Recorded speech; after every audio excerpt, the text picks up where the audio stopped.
ತಂದೂರಿ ಹರಿಯಾಲಿ ಪನ್ನೀರ್ ಟಿಕ್ಕಾ ಇವತ್ತಿನ special. Welcome to Rishi's world.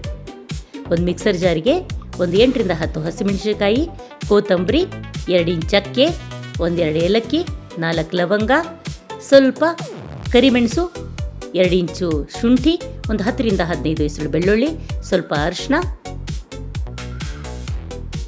ಸಾಸಿವೆ ಎಣ್ಣೆ ಹಾಕ್ಕೊಂಡು ಅದನ್ನು ನುಣ್ಣಗೆ ರುಬ್ಕೋಬೇಕು. ನೀರು ಹಾಕ್ಕೋಬಾರ್ದು, ಈ ರೀತಿ ನುಣ್ಣಗೆ ಇರಲಿ.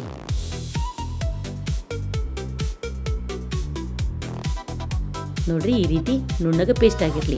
ಈ ಪೇಸ್ಟನ್ನೀಗ ಒಂದು ಬೌಲಿಗೆ ಹಾಕ್ಕೊಂಡು ಅದಕ್ಕೆ ಸ್ವಲ್ಪ ಚಾಟ್ ಮಸಾಲ, 1.5 ಟೀ ಚಮಚ ಅಷ್ಟು ತಂದೂರಿ ಮಸಾಲೆ, ಸ್ವಲ್ಪ ಕರಿಮೆಣಸಿನ ಪುಡಿ, ನಿಂಬೆ ರಸ, ಕಸೂರಿ ಮೇಥಿ,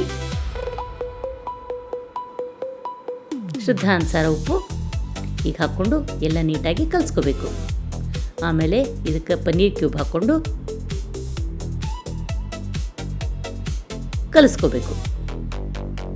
ಆಮೇಲೆ ಅದಕ್ಕೆ ಕ್ಯಾಪ್ಸಿಕಮ್ ಕ್ಯೂಬು ಮತ್ತು ಈರುಳ್ಳಿ ಕ್ಯೂಬ್ ಹಾಕ್ಕೊಂಡು ಒಂದು 30 ನಿಮಿಷ ನೆನೆ ಹಾಕಿಬಿಟ್ಟು ನೆನೆದಂಥ ಪನ್ನೀರಿಗೆ ಸ್ವಲ್ಪ ಸ್ಮೋಕ್ ಕೊಡಬೇಕು. ತಂದೂರಿ ಸ್ಮೋಕ್ ಕೊಡಬೇಕಲ್ಲ, ಅದಕ್ಕೆ ಈಗ ಈ ರೀತಿ ಸ್ಮೋಕ್ ಕೊಟ್ಟ ಮೇಲೆ ಒಂದು ಸ್ವಲ್ಪ ಚಕ್ಕೆ ಪುಡಿ ಹಾಕಿ ಸ್ಮೋಕ್ ಕೊಡಬೇಕು.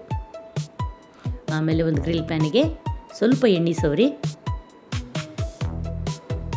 ಅದರೊಳಗೆ ಪನ್ನೀರ್ ಟಿಕ್ಕಾ, ಒಂದು ಪನ್ನೀರ್ ಟಿಕ್ಕಾ, ಒಂದು ಕ್ಯಾಪ್ಸಿಕಮ್ ಕ್ಯೂಬು, ಒಂದು ಈರುಳ್ಳಿ ಕ್ಯೂಬ್ ಹಾಕಿ ಈ ರೀತಿ ಒಂದ್ರ ಮೇಲೆ ಒಂದು ಹಾಕಿ 2 ಕಡೆ ಈ ರೀತಿ ಬೇಯಿಸ್ಕೋಬೇಕು. ಅಕಸ್ಮಾತ್ ಈ ರೀತಿ ನಿಮ್ಮ ಹತ್ರ ಗ್ರಿಲ್ ಪ್ಯಾನ್ ಇಲ್ಲ ಅಂದರೆ ನೀವು ತವಾದ ಮೇಲೂ ಇದನ್ನು 2 ಕಡೆ ಚೆನ್ನಾಗಿ ಬೇಯಿಸ್ಕೋಬೋದು. Hariyali tandoori paneer tikka ready. Thank you.